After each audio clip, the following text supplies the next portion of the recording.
경제브리핑 불편한 진실이 여러분의 확실한 두통 치료제가 되어드리겠습니다. 경제 뉴스가 연예 뉴스처럼 쉽게 들리는 그날까지 경제브리핑 불편한 진실.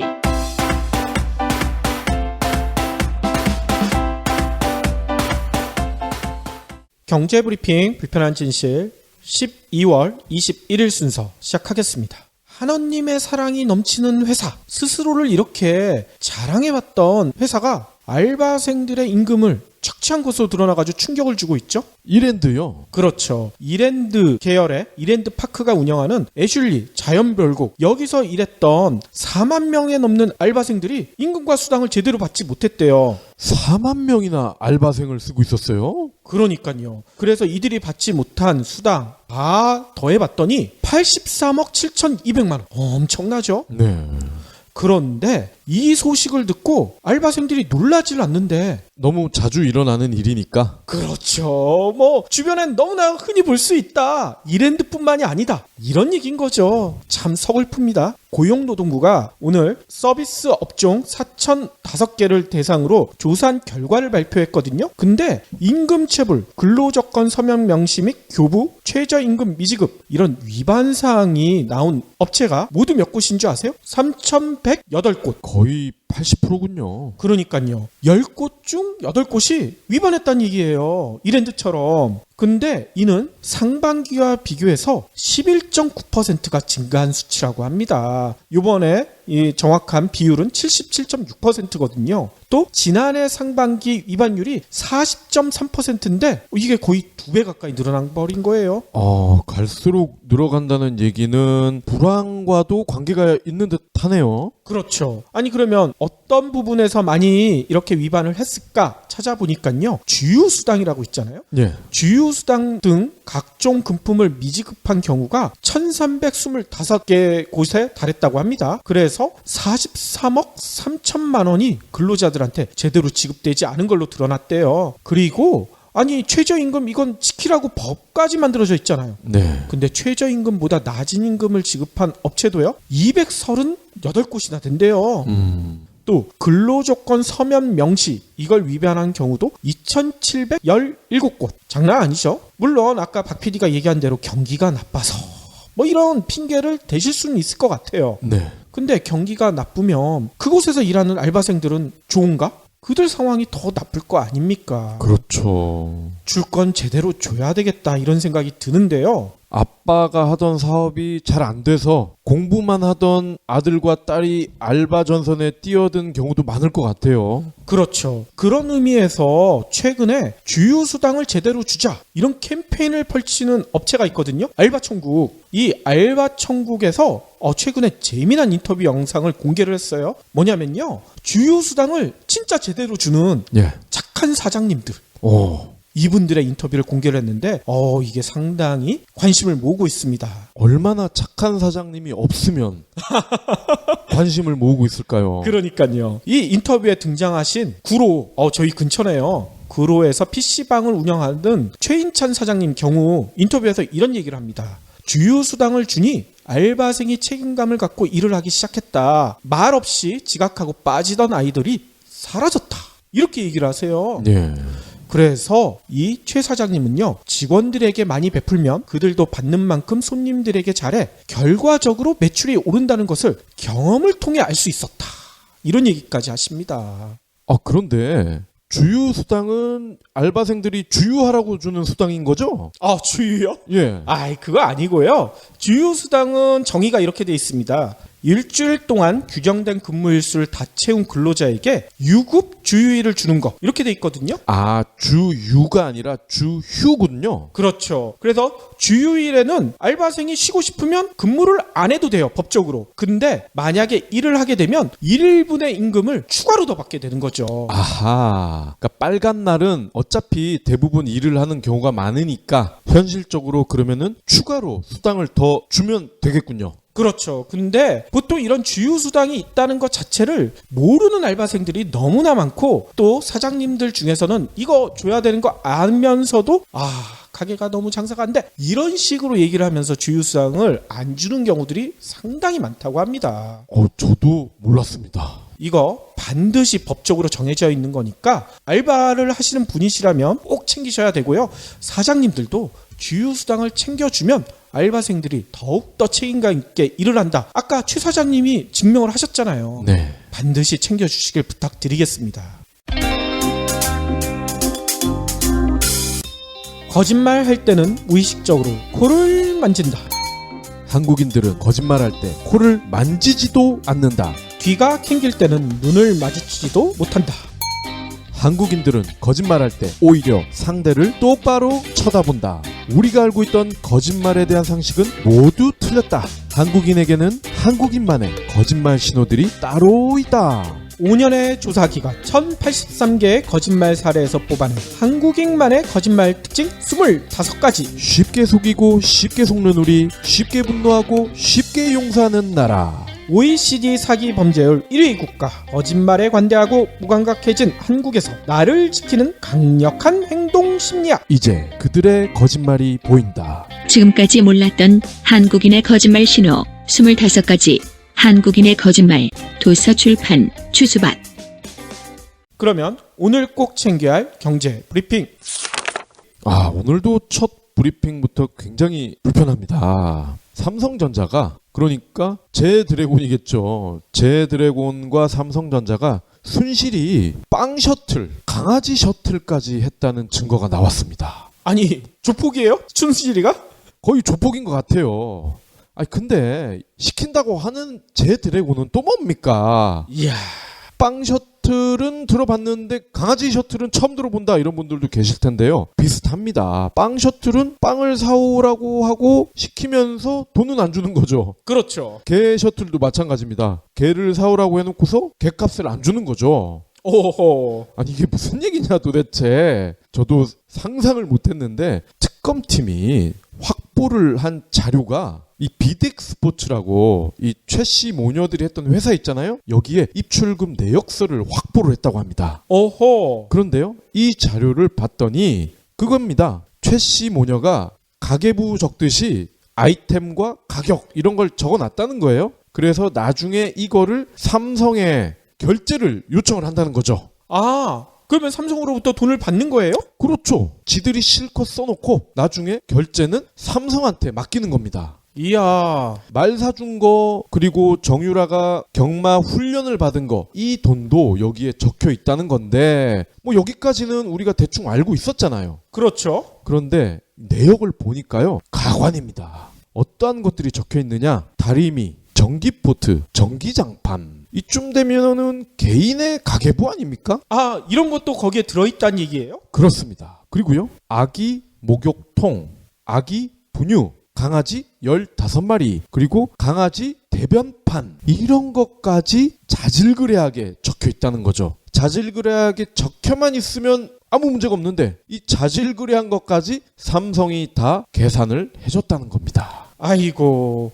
근데 진짜 이건 좀 너무하네요. 자신의 자녀를 사랑한다면 이런 아기 목욕통이나 아기 용품은 자기 돈으로 사고 싶은 게 보통 부모의 심정이잖아요. 네. 그렇지도 않았나 보죠? 그러니까 이들 모녀는 보통의 인간은 아닌 것 같아. 이것만 봐도. 그나저나 제드래곤 굉장히 쪽팔리게 생겼습니다, 이제. 그러니까요. 혹시 순실이가 이거 물건 살 때 삼성페이로 결제를 했으면 좀 더 홍보가 되지 않았을까 싶은데 말이죠.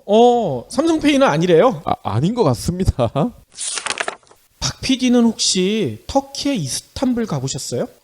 정말 가보고 싶은 곳 중에 한 곳인데 일단 비싸고요. 그리고 최근에는 또 테러 때문에 걱정이 돼서 못 갔습니다. 실은 이렇게 물어보는 저도 가보진 못하고 TV로 통해서만 봤는데 이 이스탄불이 상당히 역사적인 도시 아니에요? 그럼요. 특히나 유럽과 아시아 대륙을 연결해주는 그 통로에 있잖아요. 그렇죠. 그런데 이 통로를 우리나라가 해저 터널로 연결한다. 이런 소식이 전해졌어요. 해저 터널이요? 그러니까요. 터키의 교통해양통신부가 20일 현지 시간으로 밝힌 바에 따르면요. 이스탄불의 콩카프루 해변에서 유라시아 터널 개통식을 개최했다고 발표를 했습니다. 그럼 이미 오픈을 한 거군요. 그렇죠. 유라시아 터널은요. 이스탄불의 아시아 대륙과 유럽 대륙을 보스포러스 해협 해저 도로 터널로 연결하는 프로젝트라고 합니다.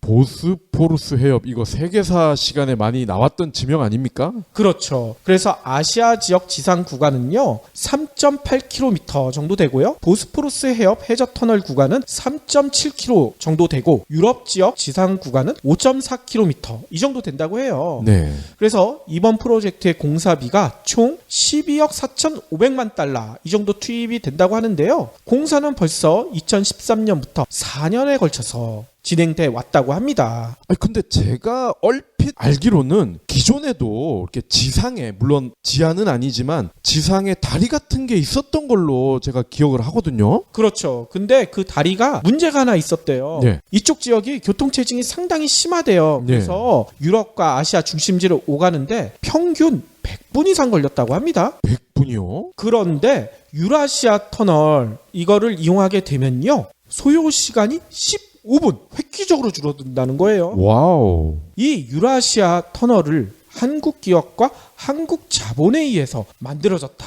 이게 놀라운 얘기라는 겁니다. 그 한국 기업이 어디입니까? SK건설이라고 하고요. SK건설은요. 터키의 기업과 지분율 50대 50으로 컨소시엄을 구성해서 이 유라시아 터널을 완공을 했다고 합니다. 그래서 2041년 중반까지 운영할 예정이라고 해요. 네. 아무튼 우리나라 건설 업체가 해외에서 이렇게 큰 공사 완공한 거는 상당히 반가운 일이긴 한데 문제는 아까 박 PD가 얘기한 대로 이 지역 괜찮을까요? 테러가 발생될 우려가 좀 크잖아요. 가뜩이나 유라시아 터널이 생겨버리면 더 큰 타겟이 될 수도 있을 것 같아요.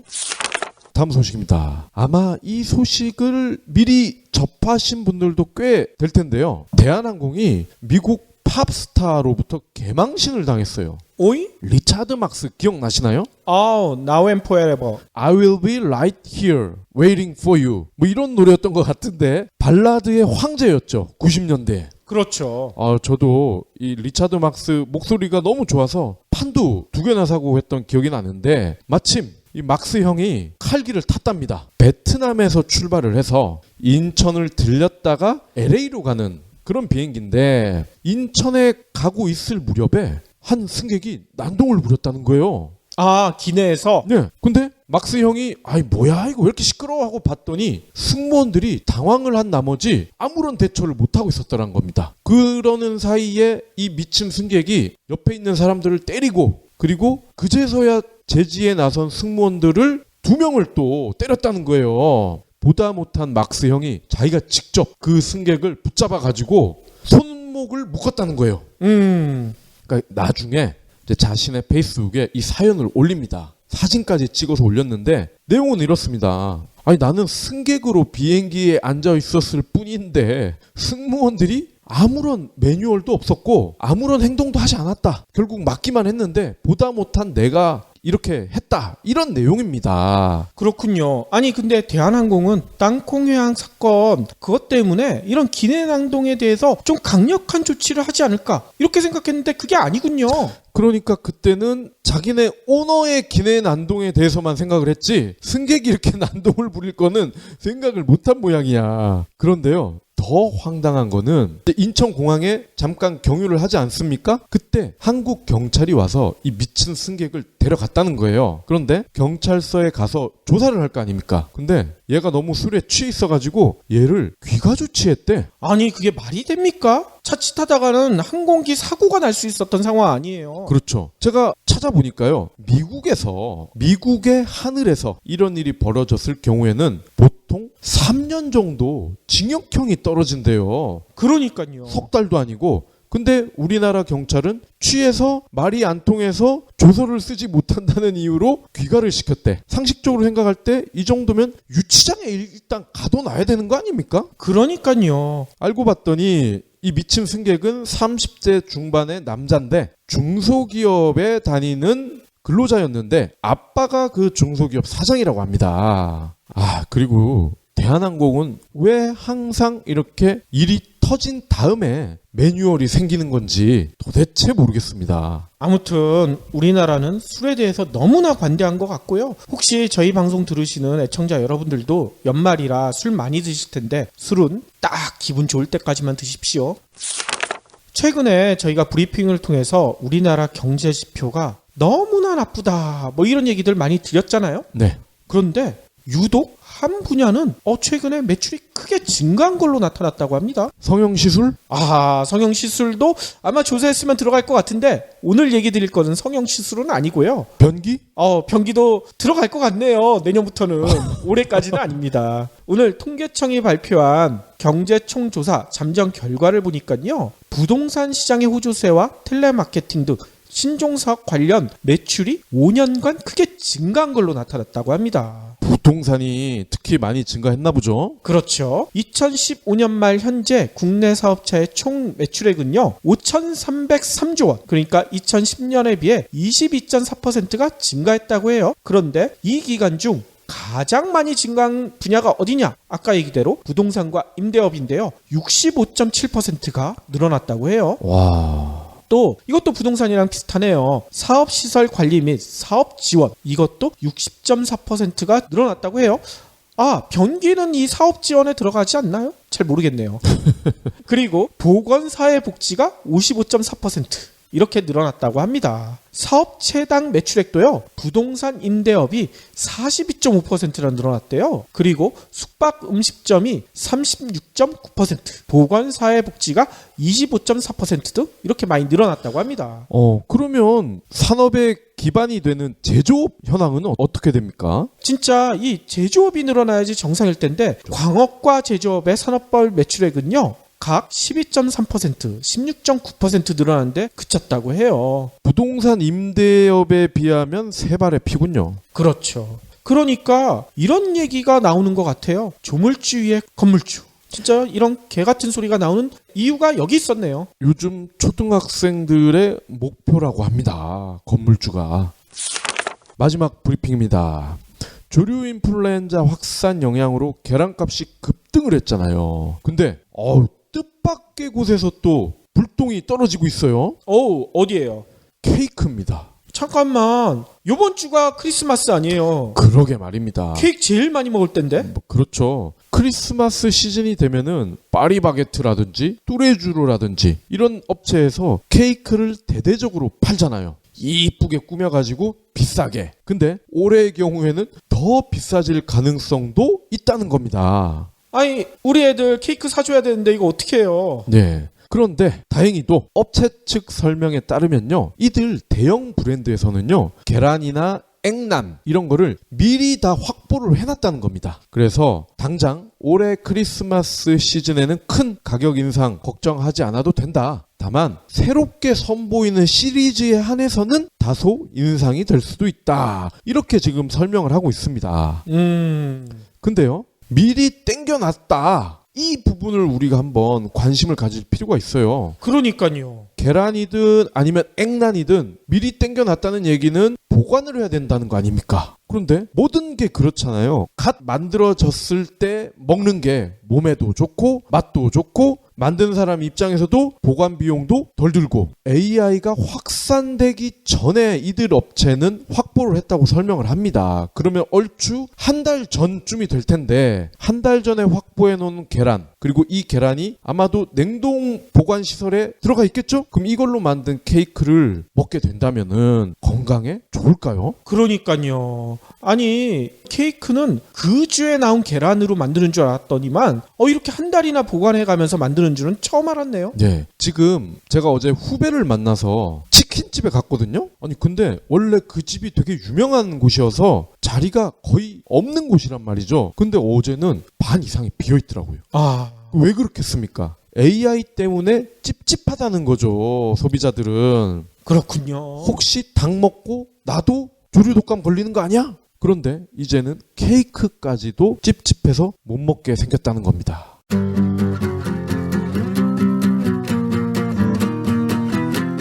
포브스가 매년 발표하는 전 세계 억만장자 순위 아시죠? 이 리스트에 이름을 올리는 가장 빠른 방법이 뭘까요? 글쎄요. 사업, 복권, 땡. 바로 결혼입니다. 결혼이요? 네, 결혼이요.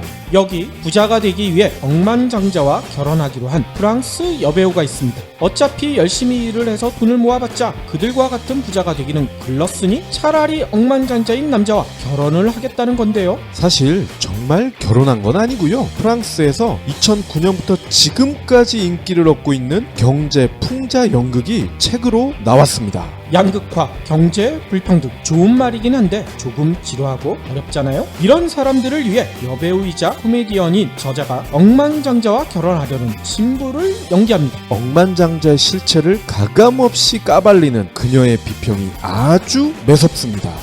그녀가 본 억만장자의 실체는 무엇일까요? 그래서 나는 억만장자와 결혼했다. 기대 바랍니다. 도서출판 한빛비즈.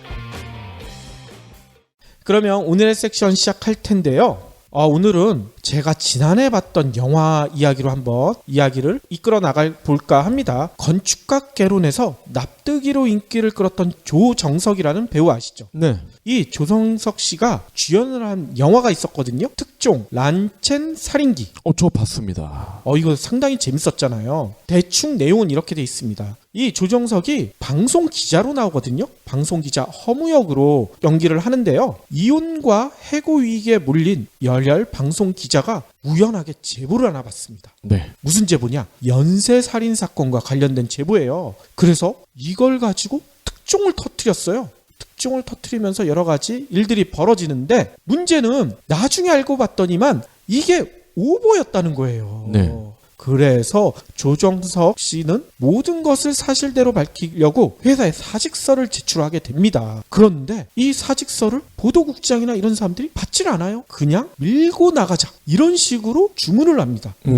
그런데 더 재미난 것은 그 과정에서 놀랍게도 조정석이 보도한 오보대로 살인사건이 벌어지기 시작하는 거예요. 그러면서 사건이 점점 더 미궁 속으로 빠져들게 되죠. 일단 내용은 이렇게 되는데 제가 이 얘기를 꺼낸 이유는요. 이 영화에서 아직도 이 장면이 기억에 남아요. 제가 기자 출신이라 그런지 이 멘트가 아직도 가슴속에 남아 있습니다. 뭐냐면요. 조정석의 상사이자 보도국장 역으로 나온 이민숙 씨 있죠. 네. 이민숙 씨가 오보를 공개하려는 조정석에게 이렇게 얘기를 합니다. 어차피 그동안 허 기자가 취재한 거 다 진실이라 생각해서 다 보도한 거 아니야? 다른 사람들은 몰라도 최소한 나는 그래. 뉴스란 게 그런 거잖아. 뭐가 진짜고 가짜인지 가려내는 거? 그거 우리 일 아니야. 보는 사람들 일이지. 그들이 진짜라고 믿으면 그게 진실인 거야. 그렇죠. 그래도 기자 출신이 그렇죠 하면 안 되죠. 저는 공감이 됩니다. 공감이 돼요? 제가 이 얘기를 꺼낸 이유는요. 최근 전 세계적으로요. 가짜 뉴스가 큰 공분을 일으키고 있잖아요. 특히 미국 대통령 선거에서 트럼프가 당선됐는데 이 가짜 뉴스 때문에 트럼프가 당선됐다. 이런 주장도 상당히 설득력을 얻고 있거든요. 네. 뭐냐면 대표적인 사례가 피자 게이트입니다. 피자 게이트요? 피자가 무슨 문제를 일으켰을까요? 이게 미국 대선 막판에 집중적으로 퍼졌던 한마디로 괴담이거든요. 근데 이거에 속아 넘어간 사람들이 너무나 많다는 거예요. 일단 피자 게이트는요. 내용이 이래요. 들어보시면 여러분들 이게 말이 돼? 이걸 누가 속아? 그런데 상당히 많은 미국인들이 이 피자 게이트에 속았다고 합니다. 일단 피자 게이트 내용은요. 민주당 대통령 후보였던 힐러리 클린턴을 비롯해서요. 민주당의 고위 관계자들이 피자 가게에서 주기적으로 만났대요.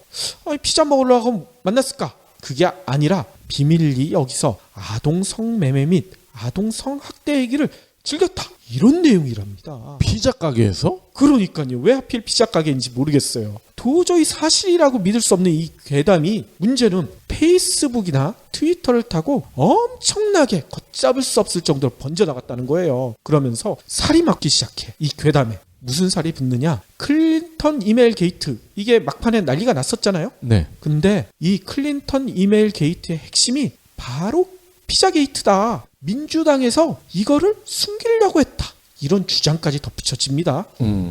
심지어는요. 오바마 대통령 있죠. 오바마 대통령도 피자 게이트에 연루가 됐다는 내용이 폭로 사이트 있잖아요. 위키리스크에 공개됐다. 이런 내용까지 들어가 있어요.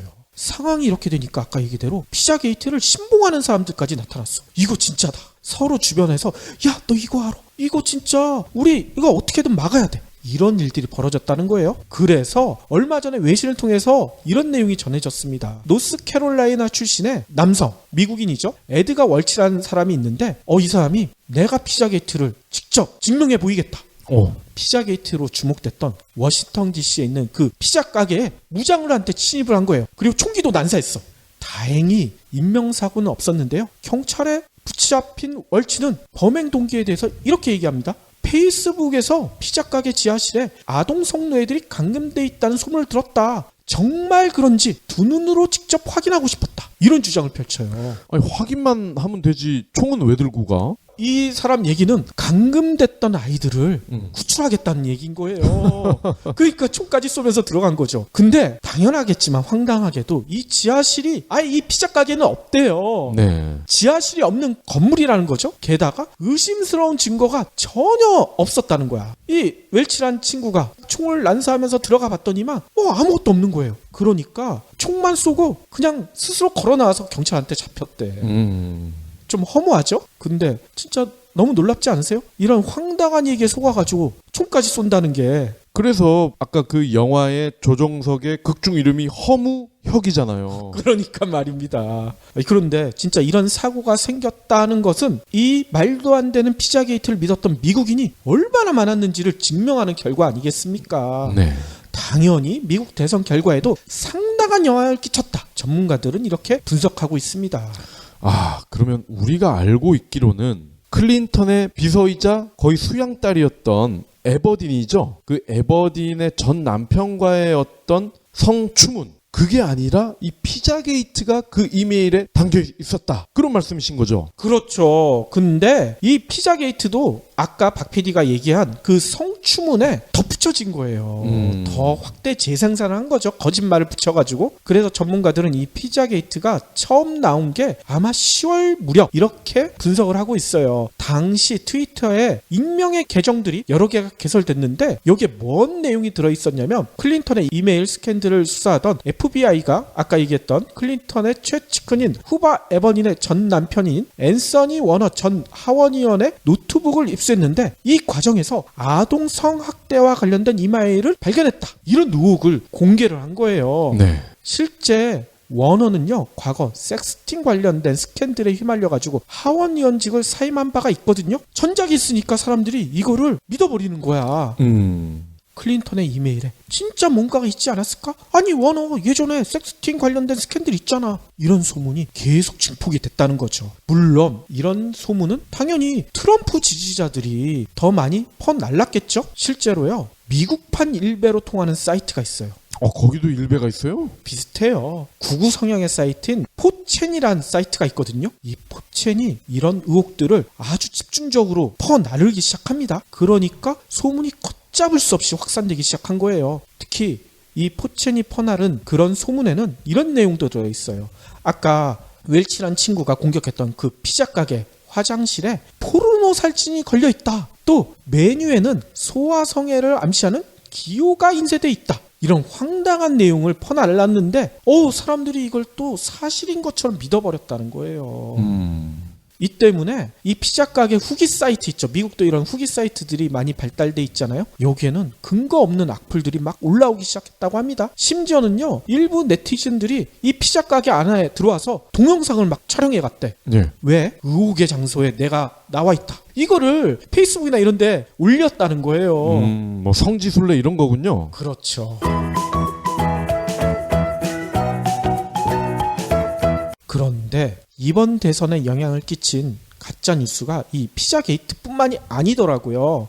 이런 얘기도 있어요. 힐러리가 IS에 무기를 팔았다. 또 교황이 트럼프를 지지한다. 이런 뜬 소문도 수없이 쏟아졌다고 합니다. 이것도 진원지를 찾아보면 아까 얘기했던 미국판 일베 있죠. 네. 포첸. 여기가 진원지로 주목받고 있다고 해요. 그래서 미국의 온라인 매체인 버즈피드라고 있잖아요. 여기서 한번 조사를 해봤나 봐요. 올해 8월부터 미국 대선이 있었던 11월 8일까지 가짜뉴스 공유가 얼만큼 됐는지 조사를 해봤더니만 870만 건에 달한 걸로 나타났대요. 오. 근데 870만 건이 어느 정도 되느냐? 같은 기간 동안에 진짜 뉴스가 몇 건이었냐면 736만 건. 가짜 뉴스가 진짜 뉴스보다 훨씬 많은 거예요. 왜냐면 더 자극적이니까. 그렇죠. 이처럼 가짜 뉴스가 넘쳐나자 뉴욕타임즈 있죠. 뉴욕타임즈가 얼마 전에 올해 IT 업계의 실패자 이걸 꼽았거든요. 여러 개를 꼽는 것 중에 삼성전자의 갤로트 7 이것도 들어가 있지만 가짜 뉴스도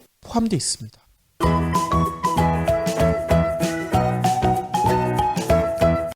그런데 이 가짜 뉴스가 지금까지 얘기 드렸던 것처럼 미국만의 사례는 아니더라고요. 독일과 러시아는 이 가짜 뉴스 때문에 일촉즉발의 상황까지 갔었대요. 왜 이런 일이 벌어졌냐면요. 이런 소문이 돌았다는 거야. 베를린에 사는 러시아 태생의 소녀가 등굣길에서 납치됐으며 무슬림 난민들로부터 강간을 당했다. 이게 SNS를 통해서 막 퍼져나갔다는 거예요. 네. 그러니까 독일 경찰들이 난리가 났겠죠. 수사를 시작한 거예요. 근데 수사를 해봤더니 이 소녀의 거짓말이었던 거야.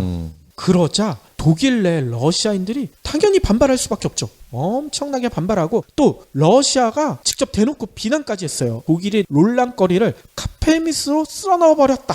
그러니까 양국 외교장관이 설정까지 벌렸다는 거예요. 이거 자칫하다간 외교전으로 비할 뻔까지 했다는 얘기인 거죠. 네. 또 다른 황당한 가짜뉴스도 있습니다. 앙겔라 메르켈 독일 총리 있죠. 독일 총리가 어떤 소문에 휘말렸냐면요. 인공수정을 통해서 태어난 아돌프 히틀러의 딸이다. 오. 이게 독일 비밀경찰 기밀문서 있죠. 여기에서 드러났다. 이렇게 황당한 가짜뉴스도 있었습니다. 이건 너무 가짜 티가 납니다. 가짜 띠가 나는데 또 믿는 사람이 있으니까 이게 문제인 거예요. 아니 진짜 조금만 생각해보면 너무나 허무맹랑하다는 것을 알 수 있는 이런 가짜뉴스가 왜 이렇게 활개를 칠까요? 전문가들은 이렇게 설명하더라고요. 영화보다도 더 잔혹한 현실 탓에 사람들이 점점 더 의심을 하지 않게 됐다. 특히 믿고 싶은 것만 믿고 보고 싶은 것만 본다는 이른바 확증 편향 현상이 확산되고 있기 때문이다. 이렇게 얘기를 하세요. 네. 특히 요즘 정보량이 너무나 폭발적으로 늘어나고 있잖아요. 이거 모든 걸 다 검증하는 건 일반인들도 마찬가지거니와 기존 언론들도 거의 불가능할 정도로 정보량이 너무나 늘어났어요. 그렇기 때문에 좀 더 자극적이고 강렬한 이야기가 담긴 가짜 뉴스에 사람들이 더 많이 끌리고 있다. 이렇게 설명하는 전문가들도 있습니다.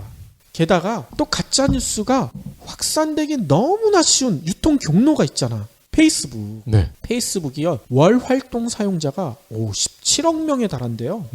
근데 이 페이스북은 큰 공헌을 하나 했었잖아요. 2010년에 튀니지 제스민 혁명 이거를 시작으로 해서 중동 일대 민주화 운동을 확산하는데 큰 공을 세운 걸로 평가받고 있거든요. 특히 이 페이스북이 이런 공을 세울 수 있는 가장 큰 요인 중에 하나가 자유로운 소통이 보장된다. 이거였잖아요. 네. 그래서 페이스북에 올라온 게시물들을 신뢰한 네티즌들이 상당히 많습니다. 근데 문제는 이를 악용하는 세력들이 있다는 거예요. 아. 말도 되지 않는 내용, 아까 얘기 드렸던 메르켈이 히틀러의 딸이다 이런 내용들을 그냥 페이스북에 그냥 올려버리는 거야. 퍼날르는 거죠. 그리고 그냥 퍼날르면 잘 안 속으니까 독립 언론인 것처럼 진짜 정부에 저항하는 독립 언론인 것처럼 속여가면서 이렇게 올린다는 거예요. 포첸 같은 경우에도 마찬가지죠. 이런 점을 놀려서 피자 게이트를 페이스북을 통해서 엄청나게 확산시켰고 트럼프 당선에 큰 공헌을 한 것으로 의심받고 있습니다. 포첸은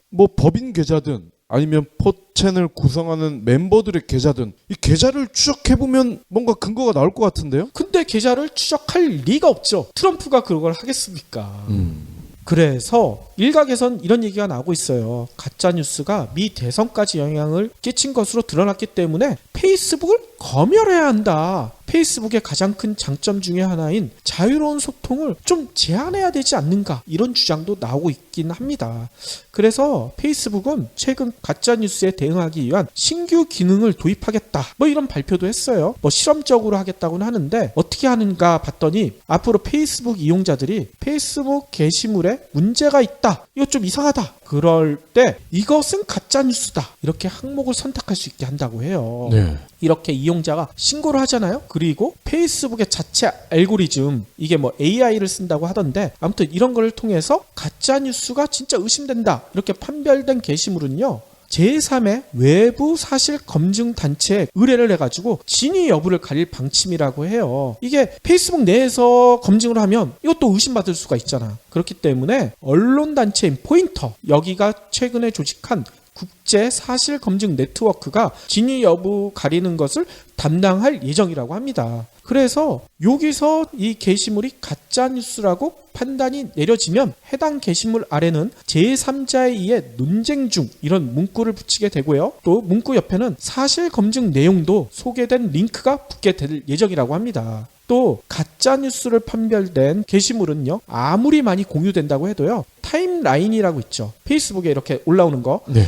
여기에 나타날 확률을 확 줄여버린다는 거예요. 잘 눈에 띄지 않게 만들어버린다는 얘기인 거죠. 페이스북의 해외 유저들이 만약에 자금의 우리나라 정치 뉴스를 영어본이라든지 불어본으로 받아볼 수 있다면 다 신고할 것 같은데? 그렇죠. 이거 가짜야. 이게 현실에서 일할 리가 없어. 아마 그럴 것 같아요. 그리고 또 페이스북은 이런 조치도 취한다고 해요. 가짜 뉴스를 올리는 사이트가 아까 얘기대로 유명한 언론 사이트 아니면 독립 언론인 것처럼 꾸밀 수가 있잖아. 네. 만약에 이런 사실이 드러나면 이 사이트 전체를 차단해버리겠다. 이것도 검토 중이라고 합니다. 뭐 나름 강력한 조치에 들어간 셈인 것 같아요. 또 페이스북뿐만 아니라 구글도요. 정확한 뉴스 검색을 위한 알고리즘 개선과 함께요. 광고 플랫폼에 가짜 뉴스 사이트가 노출되지 않도록 시스템을 개선하겠다.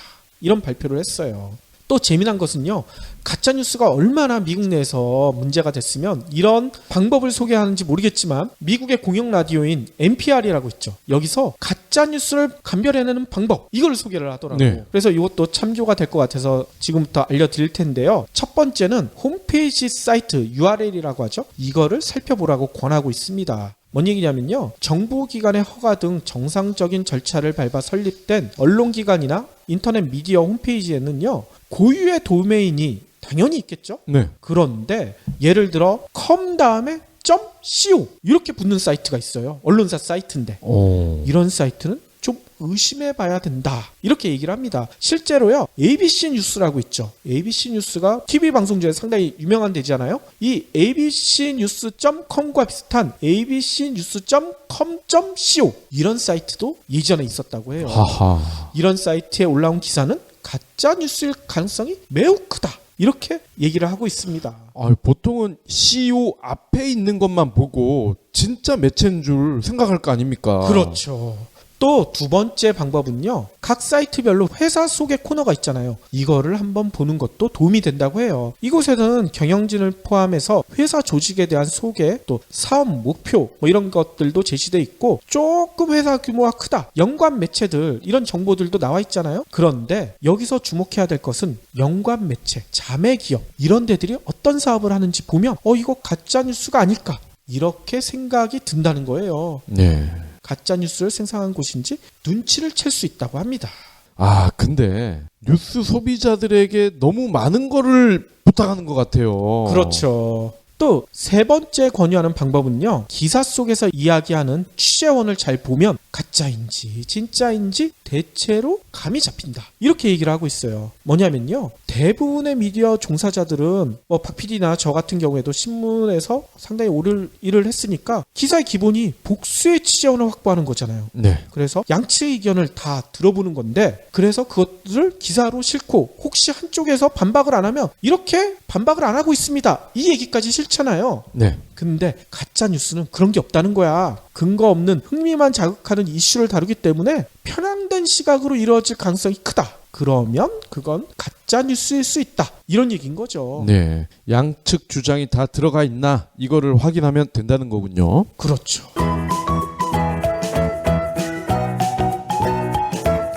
그런데 지금까지 이제 가짜뉴스의 외국 사례를 알아봤는데 우리나라는 어떨까요? 아까 박 PD도 잠깐 얘기했지만 우리나라 지금 나오는 뉴스 보면 이게 진짜인지 가짜인지 참 헷갈리는 경우가 많잖아요. 특히 내년 대선 앞두고 가짜 뉴스가 엄청나게 폭발할 것이다. 이렇게 얘기하시는 전문가들도 있고요. 네. 실제로 지난 대선 있잖아요. 박근혜가 됐던 이게 국정원 댓글 공작이 공이 컸잖아. 이것도 어찌 보면 가짜 뉴스였잖아요. 이런 쓰라린 경험도 있기 때문에 우리 사회도 가짜 뉴스에서 자유로울 수 없을 것 같아요. 또 많은 분들이 이거 받아보시더라고요. 찌라시, 이 증권가 사설 정보지 이것처럼 미확인된 정보가 버젓이 돌아다니고도 있고요. 게다가 가장 위험한 게 최근 활동을 재개한 박사모 있죠. 소위 스스로 보수를 자칭하는 단체에서 황당한 가짜뉴스를 만들어서 카톡이나 이런 걸로 엄청나게 확산시키고 있더라고. 이런 정황이 포착됐잖아요 벌써. 제가 최근에 경제지의 사설을 봤는데 이게 가짜인지 아닌지를 애청자 여러분들이 좀 판단을 해주셨으면 좋을 것 같아요. 주제는 이겁니다. 청문회에 나왔던 재벌들, 이 재벌들 중에 몇몇 분들이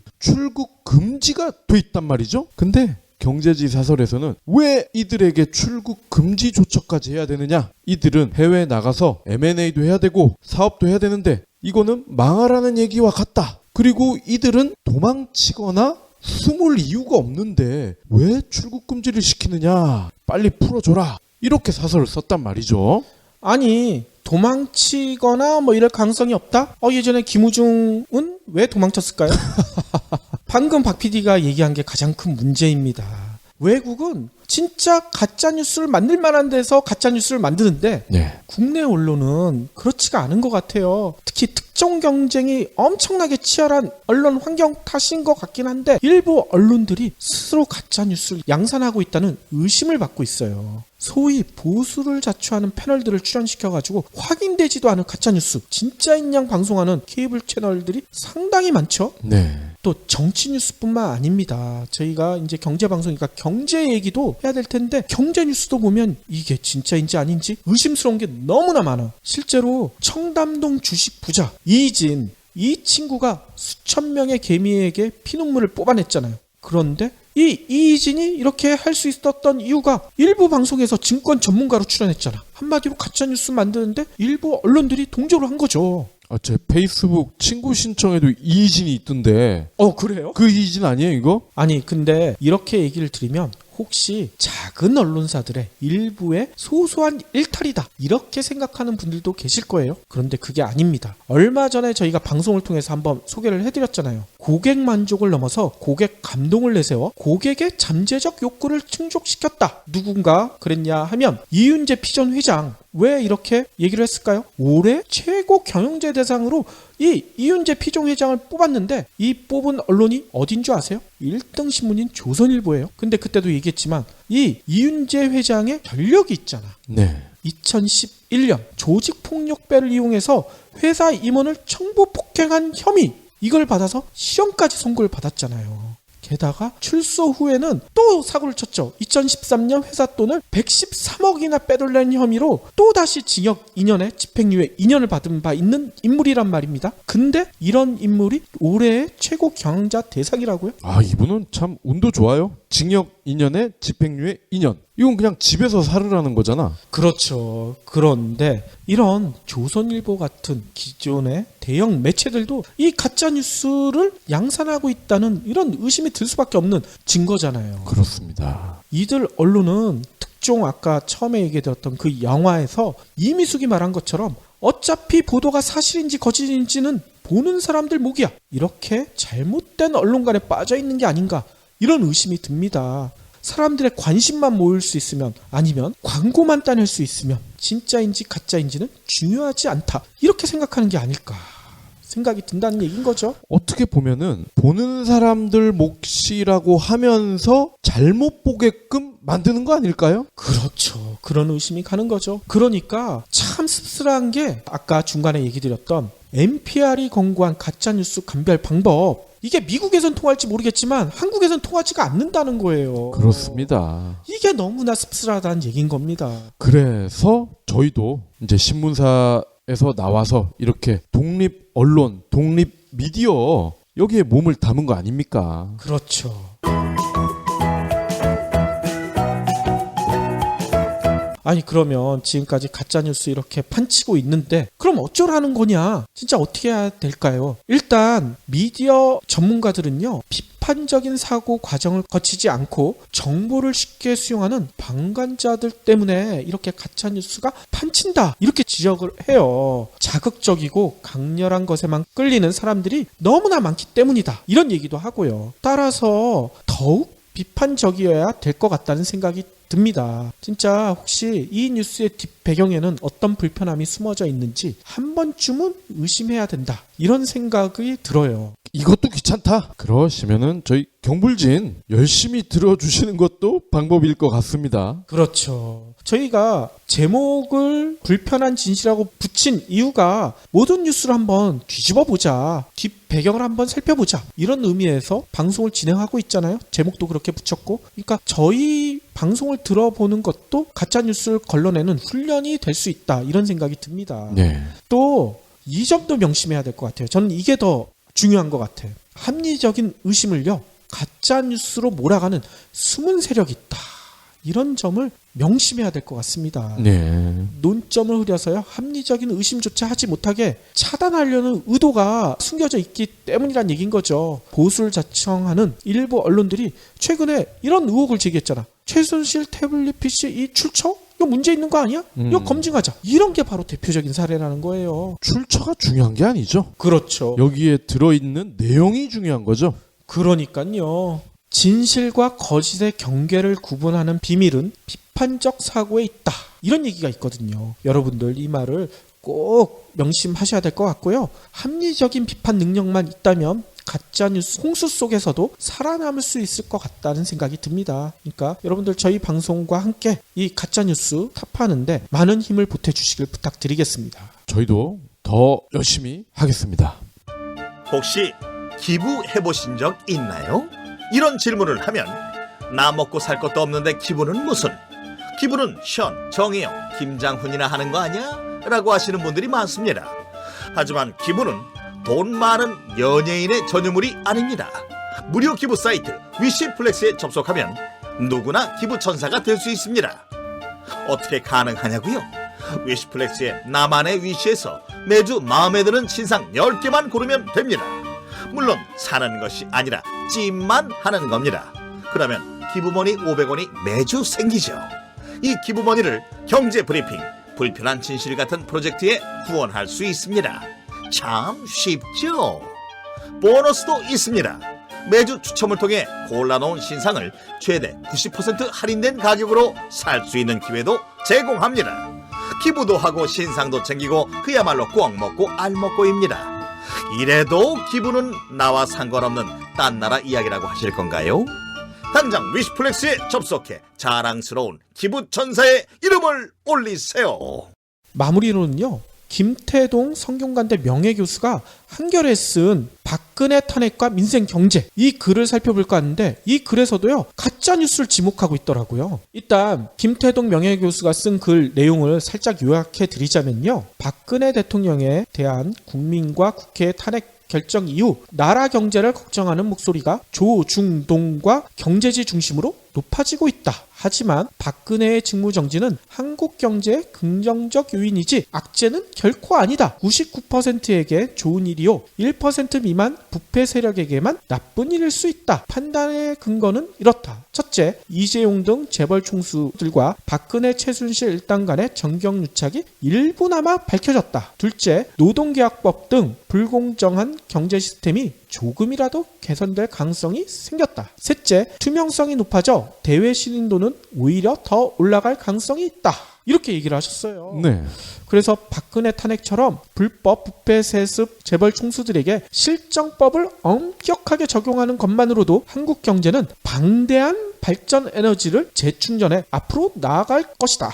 이렇게 강조를 하셨습니다. 구구절절 오르신 말씀입니다. 그러니까요, 저희가 예전 방송에서 얘기했던 내용들이랑도 일맥상통하는 것 같아서 저는 너무 기분이 좋더라고요. 네. 김태동 교수는 정경유착 세력이 여전히 활개를 치면서 민생을 위해 대규모 토요 집회는 그만하자고 주장한다. 기러기 언론의 경제 위기론, 가짜뉴스에 속아 넘어가면 안 된다. 이렇게 주장을 하셨습니다. 대표적인 게 이거 아닙니까? 삼성이 망하면 우리도 망한다. 그러니까요. 분명한 거는요. 삼성이 망하면 다른 기업이 흥하게 돼 있습니다. 그렇죠. 그래서 우리는 망하지 않습니다. 당연히 경제브리핑도 삼성이 망하면 더 좋아지지 않을까요? 뭐 망하나 안 망하나 큰 차이가 없을 것 같습니다. 아, 그렇군요. 도와준 게 없기 때문에.